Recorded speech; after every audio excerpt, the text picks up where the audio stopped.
తన 100 రోజుల పరిపాలనలో వరదలు, ఆడపిల్లల మీద రేపులు, వైఎస్ఆర్సీపీ వాళ్ళని మర్డర్ చేయటం, నరికి చంపటం, వాళ్ళ మీద తప్పుడు కేసులు పెట్టి ప్రజలకు ఇచ్చిన ఏ హామీ నెరవేర్చలేదు. కాబట్టి ప్రజల్లో తనకొస్తున్న చెడ్డ పేరుని డైవర్ట్ చేయడానికి డైవర్షన్ పాలిటిక్స్ లో ఈ రోజు వెంకటేశ్వర స్వామిని కూడా చంద్రబాబు నాయుడు గారు వదలలేదనేది మనకు స్పష్టంగా కనిపిస్తోంది.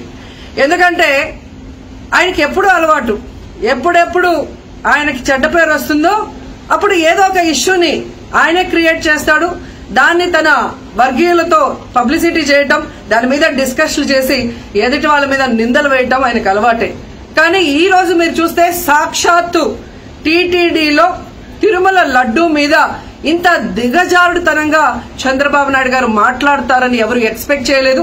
ఈ రోజు ఆయన మాట్లాడాక ప్రతి ఒక్కరు కూడా చీకొట్టడం మనం గమనిస్తూనే ఉన్నాం. ఎందుకంటే సాక్షాత్తు చంద్రబాబు నాయుడు గారి కొడుకే చెప్పాడు టీటీడీలో ముఖ్యమంత్రికి ఎటువంటి సంబంధం ఉండదు అని. అలాంటప్పుడు జగన్మోహన్ రెడ్డి గారు ఏదో దగ్గరుండి తిరుపతి లడ్డూలో యానిమల్ ఫ్యాట్ ని మిక్స్ చేయించినట్టుగా ఆయన ఈరోజు ఆరోపించడం ఎంతవరకు సబబని నేను అడుగుతున్నాను. ఒక్కసారి మీరు గమనించండి, చంద్రబాబు నాయుడు గారు ముఖ్యమంత్రి అయిన తర్వాత జూన్ 21వ తేదీ ఈవోగా శ్యామలరావు గారు మరి అక్కడికి రావడం జరిగింది. నెయ్యి వాసన చూస్తూ లడ్డూలో స్వచ్ఛమైన నెయ్యిని మేము వినియోగిస్తున్నామని ఆయన చెప్పడం కూడా మీరు అందరూ గమనించుంటారు. జూలై 6వ తేదీ 12వ తేదీ 2 సార్లు ట్యాంకర్లది టెస్ట్ చేయడం జరిగింది. అందులో వెజిటబుల్ ఫ్యాట్ మిక్స్ అయింది కాబట్టి దాన్ని రిజెక్ట్ చేశాము, దాన్ని వాడలేదు అని శ్యామలరావు గారు చెప్పడం మనం అందరం కూడా గమనించాం.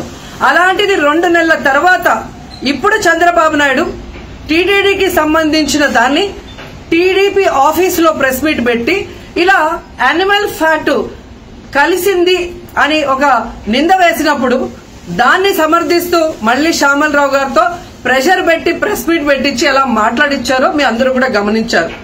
సాక్షాత్తు నారా లోకేష్ గారే చెప్పారు టీటీడీతో ముఖ్యమంత్రికి సంబంధం లేదు అని. అలాంటప్పుడు జగన్ గారి మీద ఎలా నిందలేస్తారని నేను అడుగుతున్నా.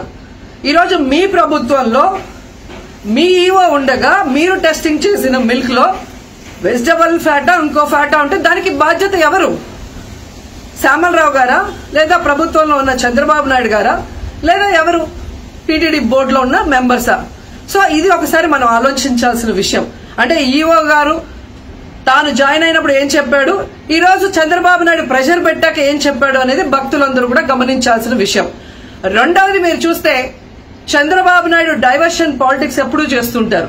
అలాగే ఈ రోజు ఆ తిరుమల కొండ మీదకి జగనన్న అధికారంలో ఉన్నప్పుడు మోడీ గారు వచ్చారు, అమిత్ షా గారు వచ్చారు, ఎక్స్ సీజే రమణ గారు వచ్చారు, ప్రెసెంట్ సీజే గారు వచ్చారు. అంతెందుకు చంద్రబాబు నాయుడు ఫ్యామిలీతో సహా వెళ్లాడు, పవన్ కళ్యాణ్ గారు వెళ్లారు. లడ్డూలో ఏ మాత్రం రుచి తేడా ఉంటే ఆ రోజే వాళ్ళు కంప్లైంట్లు ఇచ్చుంటారుగా, ఎందుకు కంప్లైంట్లు ఇవ్వలేదు?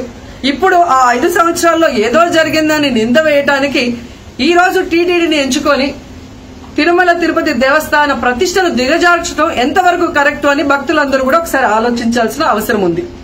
అండ్ మూడోది, ఈ రోజు ఎవరైతే బీజేపీ నాయకులు కూడా మాట్లాడుతున్నారో వాళ్ళని నేను అడుగుతున్నా, ఇదే టీటీడీ బోర్డులో మెంబర్లుగా బీజేపీకి సంబంధించిన వాళ్ళు ఉన్నారు. మరి ఆ రోజు తప్పు జరిగితే వీళ్ళందరూ ఎందుకు మోడీ గారికి అమిత్ షాకి ఇన్ఫార్మ్ చేయలేదు, ఎందుకు దీని మీద చర్యలు చేపట్టలేదు అనేది నేను అడుగుతున్నా. అలాగే ఈరోజు తెలుగుదేశం పార్టీ అధికార పార్టీలో ఉన్న వేమిరెడ్డి ప్రశాంతి గారు ఆ 5 సంవత్సరాల కాలంలో ఈ పర్చేసింగ్ కమిటీలో 5 సంవత్సరాలు ఉన్నారు. అలాగే ఇప్పుడు మంత్రిగా ఉన్న పార్థసారథి గారు కూడా పర్చేసింగ్ కమిటీలో ఉన్నారు. మరి వాళ్ళని విచారించండి, ఆ బోర్డు మెంబర్లందరినీ బయటకు వచ్చి మాట్లాడమని చెప్పండి, తప్పు జరిగిందా లేదా.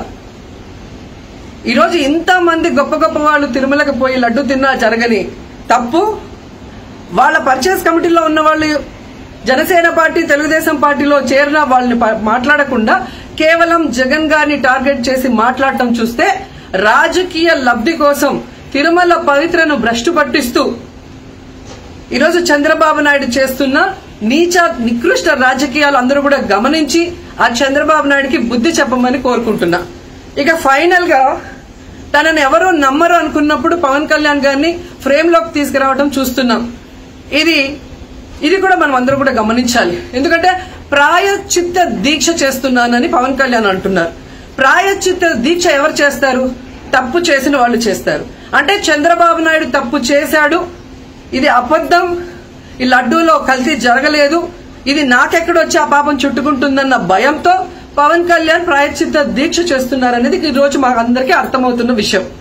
ఎందుకంటే ఈ రాష్ట్రంలో తిరుమల కొండ మీద 1000 కాళ్ల మండపాన్ని కొట్టేసింది చంద్రబాబు నాయుడు.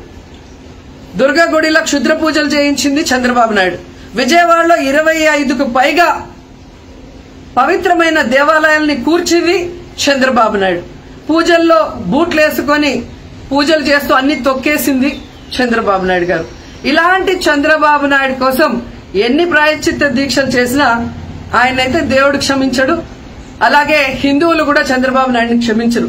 ఆ పాపం నుంచి తప్పించుకోవడానికి పవన్ కళ్యాణ్ చేస్తున్న ఈ 11 రోజుల ప్రాయశ్చిత్త దీక్ష పవన్ కళ్యాణ్కి మాత్రమే పనికొస్తుంది.